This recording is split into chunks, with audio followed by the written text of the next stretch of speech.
Good evening, my name's Alex Campbell. And I'm Jasper. And you're watching the 5th episode of Examining Cinema.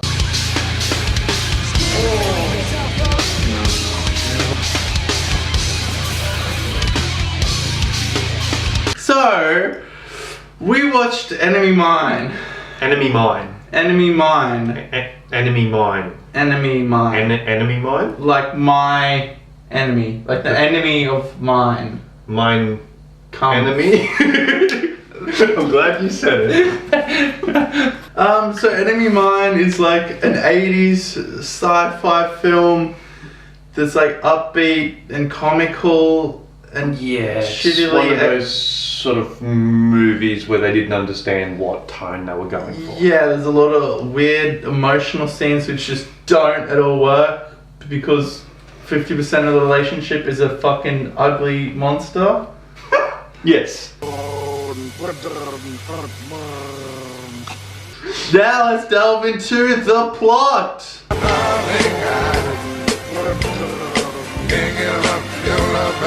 So the opening of this film has some cool, corny 60s sci-fi models. Yeah, no, well, I don't know whether... It was 80s. This movie was made in the 80s. No, but there was the scenes with the spaceships flying through space. It looked like shit, but it was fun. It looked like Thunderbird's model work, but I like that.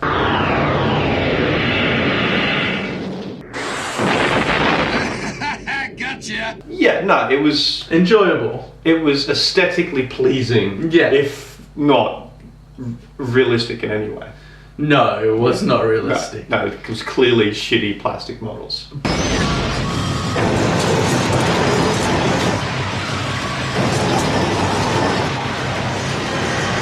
But I feel like that first 5 minutes of the film, they show you like a cool dogfight in space. And then, yeah, that is not the film at all. No. The film is two guys on a planet falling in love with each other.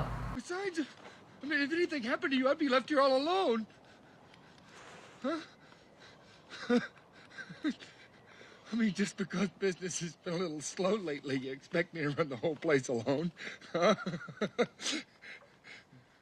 So the prosthetics on this main... Well, okay, the basic storyline is there's a dogfight, a guy is trying to kill this Unos who are like an enemy race. You just said Unos, didn't you?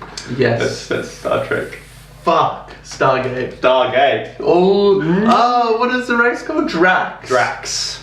He's tracking this Drax, trying to kill him. His spaceship crashes because he didn't pull up ages ago. Yeah, well, He keeps on gunning for him, and they're going into the atmosphere. The intro to the short story said that his power supply had been clipped and that's why he crashed. Yeah, that was not the case in the film. in the film he's like, I just want to kill this creature because I'm blind, I'm gonna risk not only my life but also the life of my co-pilot. Who ends up dying. Just because I'm an idiot and I'm gonna fly into the atmosphere of this planet. I lost him! What's on the scope? Willie! God's sake, pull out of here! We're gonna burn up! Damn it, where is he? So yeah, this movie is based on a short story that some guy wrote at some point for some reason, which got a novella, which means nothing. Well, I mean, it's an award. How many awards have you won? Most distinctive hairstyle, high school, like a graduation thing. It's probably better than what I've done. But No, that's still not probably much.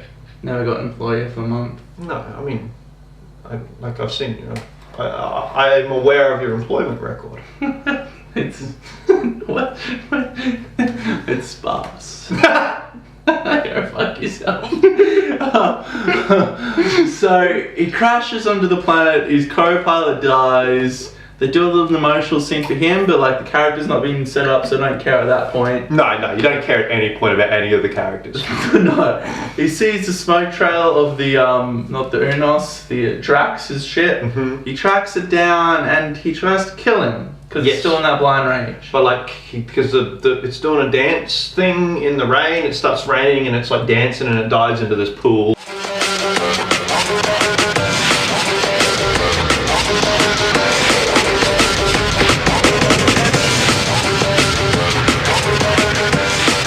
And then he He lights the petrol pool on up, fire, and touches his ship and gets screaming at it, and the Drax just like new. walks through the fire because Yeah. it doesn't. Apparently, fire doesn't affect Drax.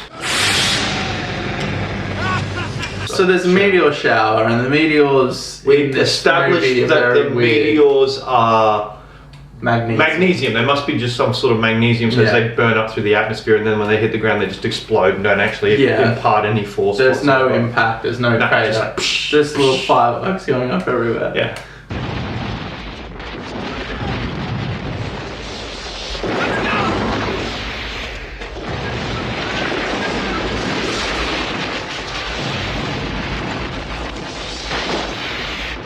So the fireworks happen, they become best friends. Yes. They leave the ship, they start learning each other's language real quick. Yep. He grows a fake beard Yep. in like 3 weeks, and they set up a shelter together. Yep. And then basically fast forward, they set up shelter, they learn each other's language, they become best buddies, and then another meteor shower comes, and then they hate each other again. Just for the period of the second meteor shower. Just for plot suspense at that point. Yeah. Bullshit! You're the invaders! No, we are explorers. We are founders of worlds! What do you think we are, crack-face? Homebodies? Huh? We sell twice as many worlds as you! Exactly. You spread like a disease. So what the hell are you gonna do about it, huh? But they set up a shelter, right, with the shells of these turtles, which he thinks are meteor-proof, because the Sarlacc pit is also a very obvious Return of the Jedi Sarlacc pit ripoff. Yes. Where Lando's down, he's like, wait, I thought you were blind. It's alright, I can see a lot better. Yeah! Chewie! Chewie, give me the gun. Don't move, Lando. Oh, wait, I thought you were blind. It's all right, I can see a lot better. Don't move, a little higher. Just a little higher.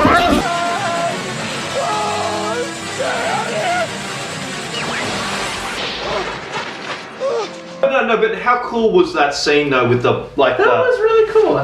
the skin from his leg getting torn off by the tentacle thing. That was actually a pretty cool scene. Sarlacc pit grabs onto his leg and rips it up. Here's the footage.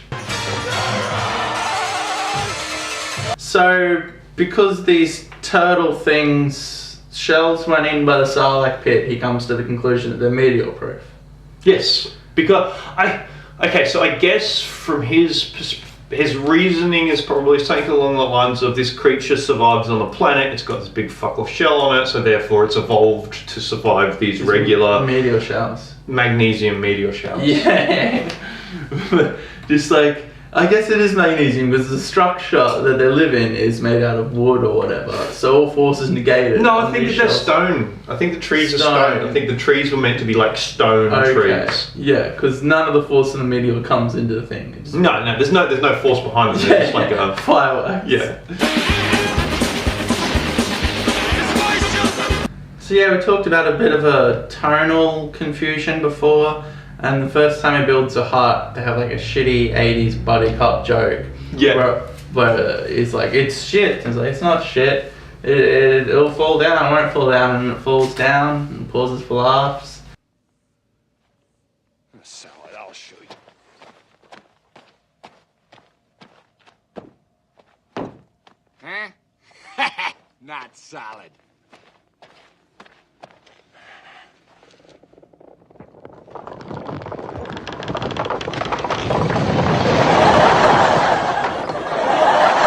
And that moment, it's like a comedy, but it's not funny. They also do this repeating thing with Mickey Mouse jokes, Yeah. which just are not funny. No, well, at no point was it. At no point were the obvious comical jokes funny, because it was just, that was shitty 80s jokes. yeah, the shitty 80s jokes. Yeah. It wasn't very good. No, not at all. It needed to be like fucking The Revenant or something like that, you know, where I'm not saying that The Revenant was a particularly good movie, but I'm saying that I'm not, but it needed to be something like that insane survival scenario where well, at the like, end it gets pretty dark and violent. There were definitely but that wasn't the movie. It definitely the has some movie really should have good. been dark and brutal. It definitely has some really good gore scenes. Like there are some It does, really, surprisingly. really. Within the first half an hour, you'd not think that it would lead into that, but it does in the last 30 minutes. But no, well, there's the scene where he gets like his around his leg. So as I said, this film is quite obscure and has just faded into nobody's memory. I've never heard of it, but I mean, there's probably fucking idiots on the internet that... Oh, I'm sure somebody would know about it, Yeah. but I, in my travels, have never met anyone who's ever brought it up. But we're ignorant slobs, so... I don't think... Yeah. So Fox spent $40 million in the 80s making this, which would have been a lot. For our times, inflation would be a lot more. Yeah. I don't know what it'd be. Yeah, I'm not going to do make a stab in the dark. $100 million. Go for it. There you go. Yep. So Fox spent $40 million in the 80s making this, and by Christmas of that year, when its theatrical run had done, it made $2.3 million. So it was complete another flop. Lost all its money. There was a Fox executive was asked how much more money will the film need to make up its budget, and he said to the reporter, "It doesn't matter how much more it will make; it'll never make up its budget." so yeah, in my mind, I think it was a failing. Oh yeah, definitely. It was a financial failure. Yeah, but I guess the end product is kind of entertaining. It's definitely a laugh. Yeah, but is it good enough to watch? What do you mean? We watched it. We did watch it, but would you sit down and watch it with somebody else again? Or are you done? Because I feel like I'm kind of done. It wasn't that good. No, it wasn't. It wasn't that good. If I found somebody who was like really into shitty sci-fi movies, I'd be like, hey, you should watch this because you'll enjoy it. Yeah, that's a niche. Yeah, that's pretty niche. Yeah. I guess, I'm not going to go sit down and watch that shit again. I've seen it twice now. Yeah, that's too many times. I had to rewatch it for this fucking review. It's his idea. We're gonna go see Jumanji, but we didn't want to spend $20 to watch Jumanji. Dwayne The Rock Johnson as Robin Williams.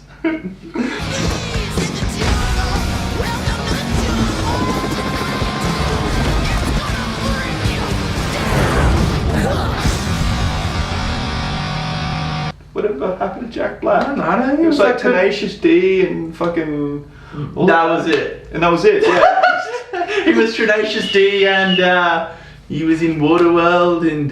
He was in Waterworld? He does a little cameo in Waterworld before he was famous. Oh, okay, I didn't realise that. Yeah, he's one of the pilots, like... Oh, is it the dude yeah. and he can't see because he's got yeah. he shoots... That's Jack Black. Oh, I didn't realise that. Yeah. That's cool. Yeah, it is. That's a cool movie.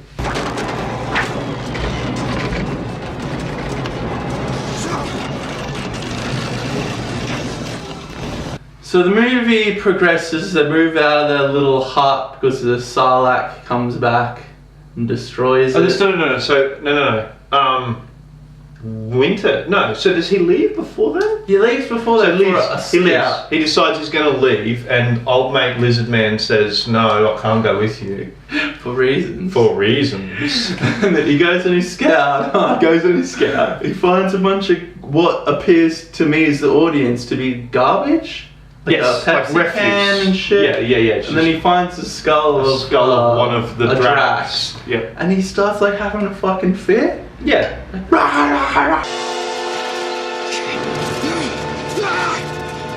In all the garbage, like throwing it and shit. You're like, for no apparent reason, we don't know what's going on and where this garbage has come from. Yeah, and then his voiceover immediately it's shot to him walking back with the voiceover explaining to the audience what the fuck just happened.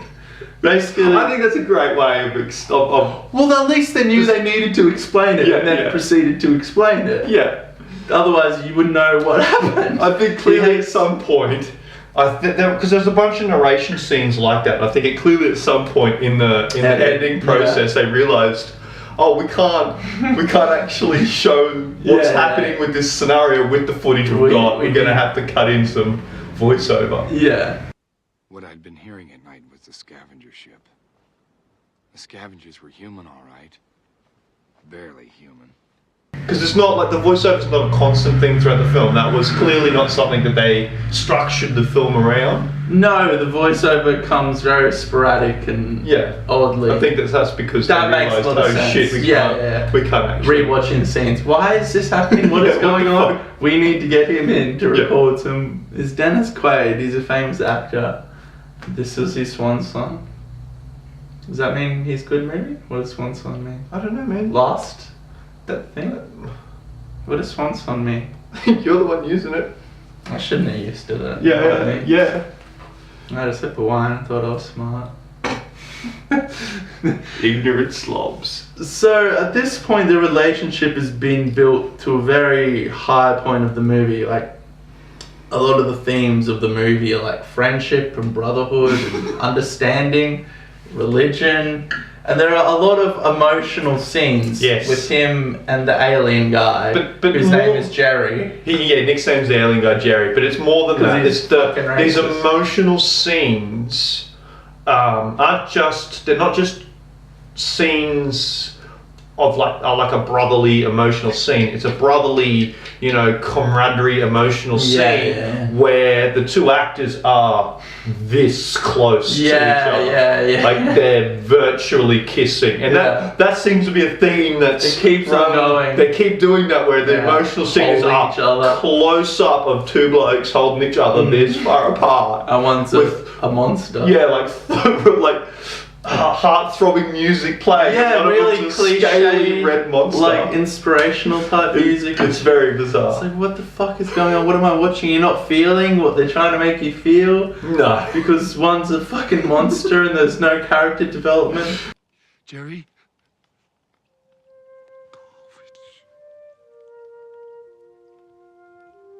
Listen to me. Like, who is Dennis Quaid's character by the end? Who is his character? We established that he's a guy that was born in the 80s who's suddenly become a fighter pilot in the future, and now he's stuck on a planet. His mum was named Niece and she was a waitress. And his dad made computers. His name was like Chuck or Phil or something. Yeah, so we don't know these characters. We don't care for these characters, and these scenes are really cliched and confusing. Yes. So, Jerry is pregnant. Gary's pregnant. The giant lizard monster who we've been spending this movie with is all of a sudden pregnant because he's asexual. Oh, by the way, I'm having a baby. I await in you life. A new life. From where?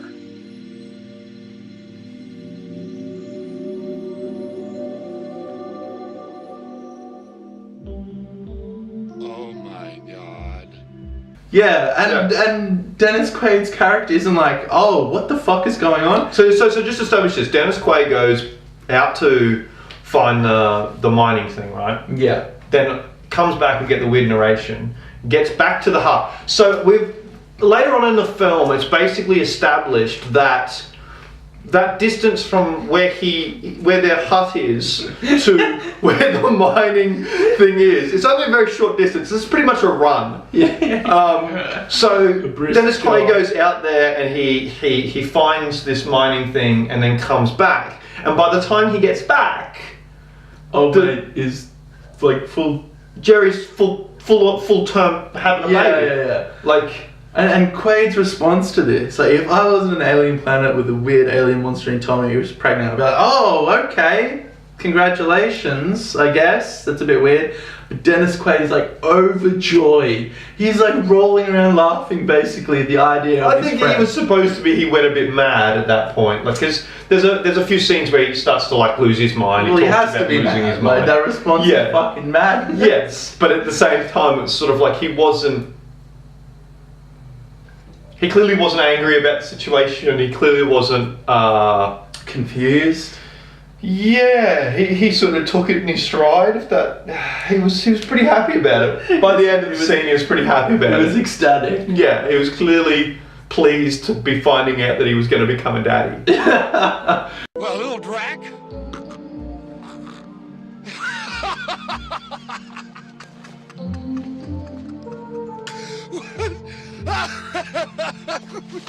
How? Don't look at me.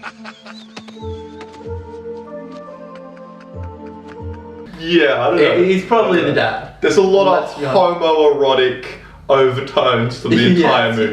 Yes. I am not a woman.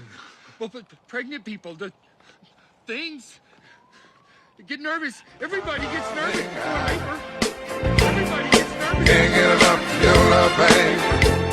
So the Sarlacc digs under their turtle hut, which the insulation, it's winter. So it's winter, yeah, it's winter, and they're huddled up inside their turtle shell shack. Yeah. And he's cradling Jerry. He's rubbing his stomach. No, that's later. That doesn't happen yet. Okay. That's later. Okay. So there's sleep, and there's clearly a Some decent division. distance between the two of them asleep. Reasonable division. Yeah. So the Sarlacc monster comes up, wraps his thing around. Because he's got this tongue thing. He's got like a tongue that comes up out of the ground, like and a sensor. got like an ant teeth feeler or something. Yeah, it's got like teeth on it. That's what wrapped around old mate's leg at the beginning. So it wraps around Drax's neck. Throat and starts to drag him into Doesn't hurt him because he has lizard skin. Presumably, or just because they didn't want to address the fact that he would then be dead. Yeah, so so they didn't address it. So what's his name? Dennis Quaid wakes up immediately. His go-to solution is to wake up and just dive his hands into the hot coals and throw hot coals. No, he doesn't even know. He doesn't throw them at the monster. He gently places them in the monster's mouth. Not to go for his spear or his bow or anything. Presumably they're hunting and eating protein. We're not showing any of that survival stuff. No. We're not showing what they're eating, how they're surviving. I think they're eating the turtles. Yeah, okay. So yeah, he doesn't go for his spear or his bow and arrow. His immediate response is to hot coals. Like into the fire and just like tip it into the monster's mouth. And then Because the monster's clearly made of rubber, and it's not like an articulate monster.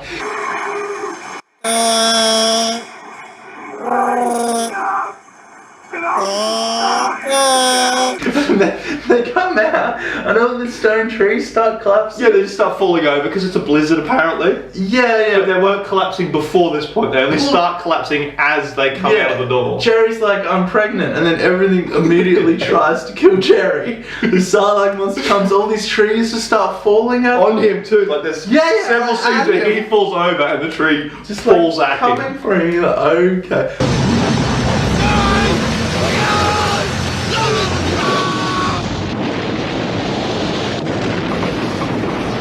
Then they escape to a cave 15 feet away. It's just like, why were they in the shack if there was a cave? They're living in the turtle shell shack. And they spend the rest of the movie living in that cave. Like, once they're there. Which was like 15 feet from their shack. So had they not discovered the cave up until that point? Well, he was scouting, so... and he walks directly to the cave, so he must have known it was there. So they knew the cave was there. They knew the cave was chose not to live in this immensely vast cave. Yeah. Because... I mean, clearly the cave wasn't meteor proof. Like the turtle shells were. Yeah. So at this point, what is the Drax's name? Jerry. Jerry's rooted. he's rooted literally. we get another 10 minutes of emotional fucking bullshit.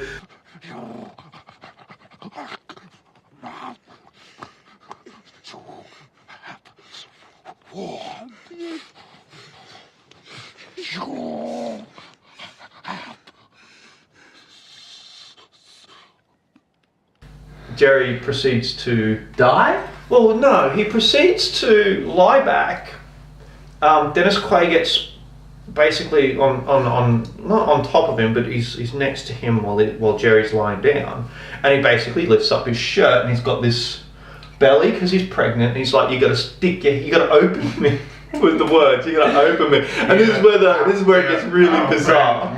Yeah, and then he proceeds to die. Yeah. And that's when Dennis Quaid's gotta like rip open his belly.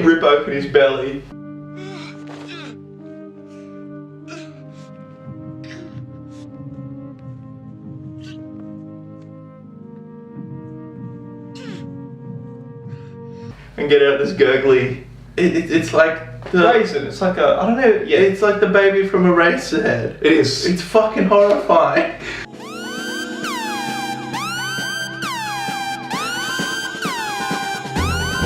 Like but he's all like happy. He's like, oh, he's overjoyed. And it's this crazy, slimy, yeah. fucking. Like you would throw it in the fire and cook it and eat it. Yes. And then eat Jerry. Yeah. But no. I reckon Jerry would have tasted like a fucking. What did I say? Crocodile. Lobster. No, lobster. Jerry, because he's a big red lizard. He's a very thing. Zoidberg-esque character. Yes. Ugly head.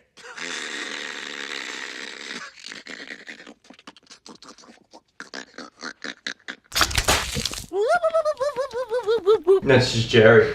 Jerry's fucking. He's fucked. He's fucked. Yeah, he's fucked. He's been eating turtles. He's malnutrition. So then we got a few little baby actually, scenes. sorry, we didn't address the mannerism change in Jerry when we find out he's pregnant. That's right. He becomes very effeminate. Like all of a sudden, like he's really masculine. Well, at the beginning, there's a they're like adversaries challenging each other, and he's really masculine. And then all of a sudden, he gets. And then he's pregnant. Like, He becomes all feminine. He's making little booties and shit. It's very bizarre. Cos basso. Driva cigar. Cigar. Ow.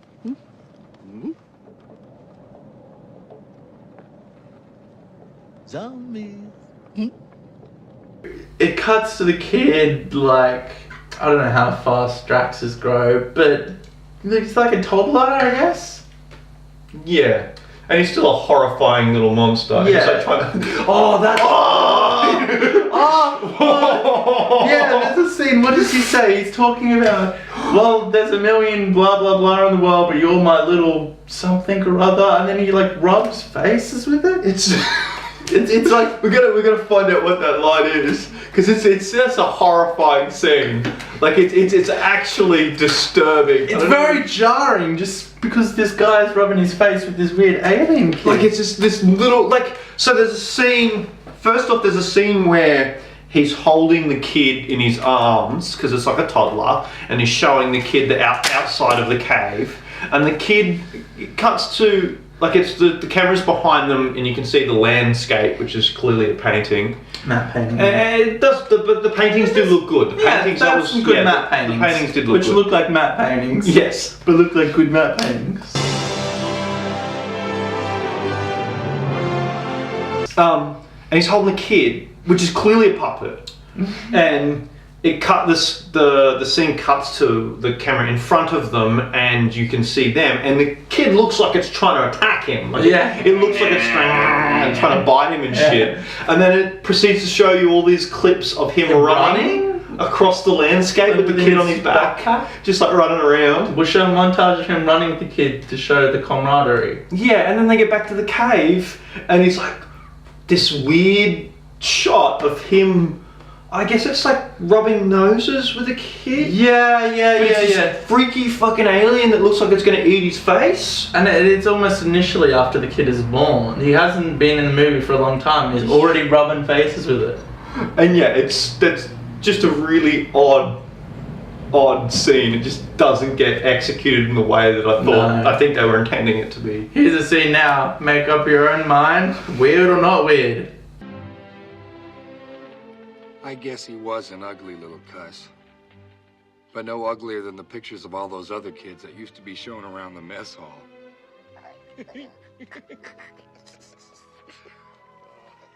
Yeah, no, that was fucking weird. Yeah, it's fucking That strange. was fucking really weird. He plays football with the kid. Plays football with the kid, which I mean, I guess.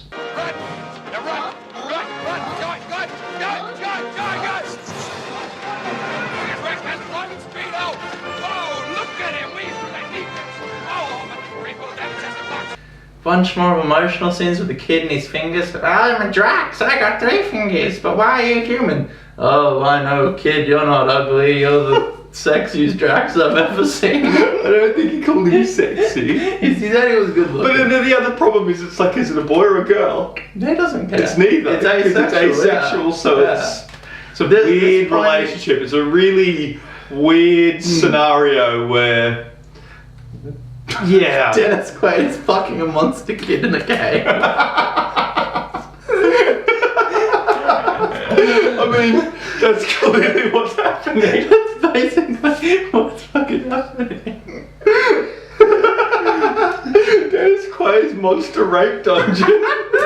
Pedophilic monster rape dungeon. Oh my.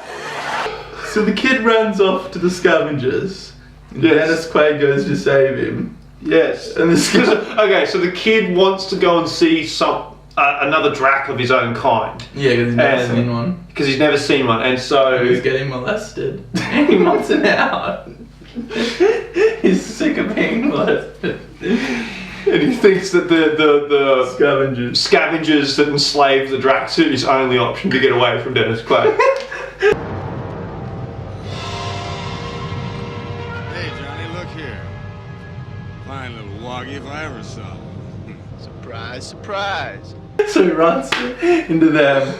He gets into a little tussle with them. He scratches one of them. Yeah, they're gonna abduct him. He scratches one. He tries to run away. Dennis Quaid rocks up, Bow and arrow. and he from the same level as the guy is able to shoot him through the back of the neck in a downward arc. So he must like that. shut up. Yeah. But the guy is still able to turn around and look at him before he dies. I'll slow him down for you.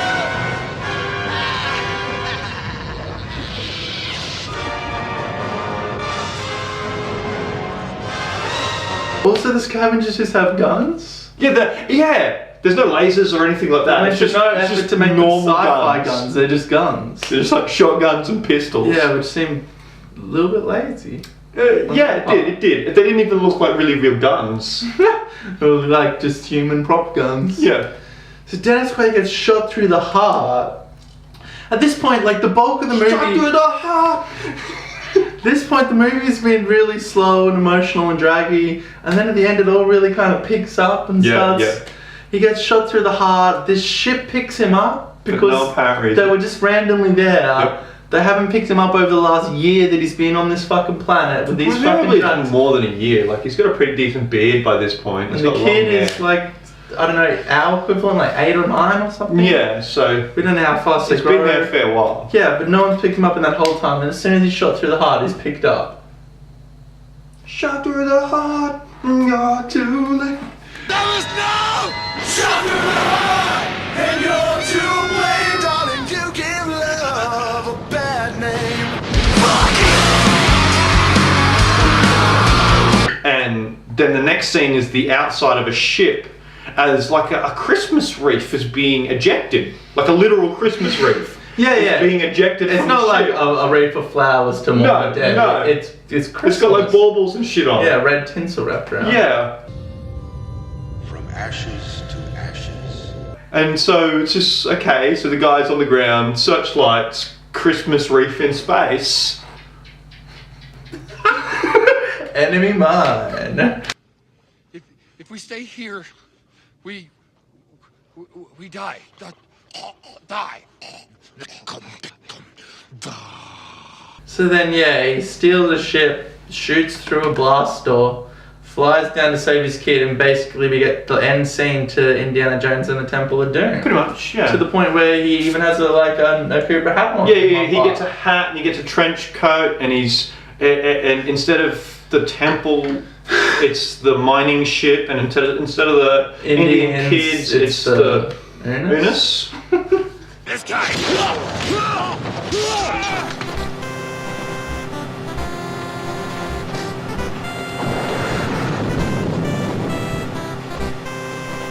But there's a scene in Temple of Doom where there's a mining cart and they tip rocks into it and kill somebody. They use that. There's a scene in Temple where Indy and a big Indian guy are fighting and he falls down and gets crushed. They use that. But in this film, it was cut actually to a bunch of comparison scenes. I will.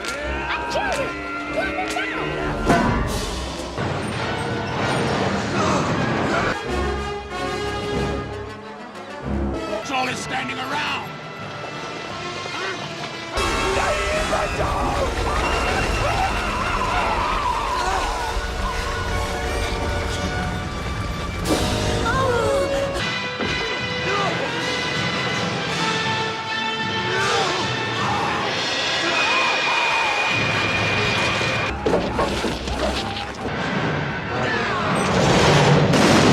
He has a fight with one of the guys from Blade Runner, not the main replicant, one of the replicants which dies early. Oh, okay. I didn't pick up on that. He's like an 80s star. He's been in a few things. Is it the bald guy? Yeah. Oh, okay. Yeah. Well, no, wait, we're going to talk about the screw. Oh, yeah, that guy gets fucking wrecked. Yeah. Up until this point, there's been the leg scene, but no real like high gore. And then this guy falls, and gets fucking crushed. Hey, yeah, it's clearly like a rubber. Or something, but it's just done really well. Yeah, like well, the it just editing works. It just worked really well. He falls. I think that trick was of the eye. a fluke. I think that was entirely a fluke. But it's like a what do they call it? Spinning like drill mining thing. No. Yeah, it's for pushing, or as you can use them to pump water and stuff. It's just basically a screw pump sort of thing, but it's meant for moving chunks of rock and stuff. So it's just a big metal screw in a cylinder, and yeah, you get sucked into it and churned up, and just looks smick. He does look really good. It looks good. It's great.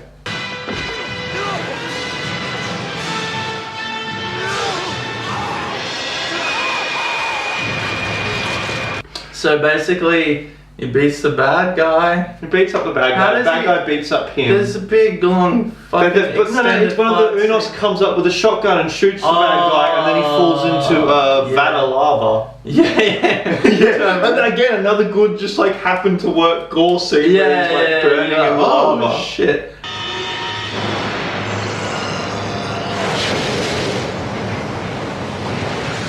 And then he drags the kid out. The kid is like unconscious, and he's like laying on top of him.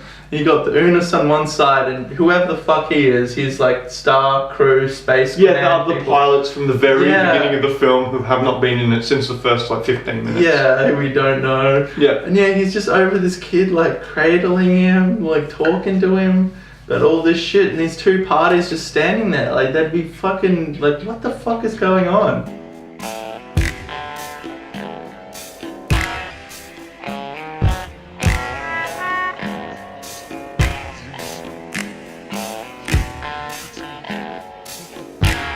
So as far as we can tell, there are no repercussions for him breaking out of the hospital bench, stealing a ship, exploding through blast doors, going down to a planet, murdering like 6 people, and kidnapping some weird, obscure alien child who he identifies with. Yep. Alright!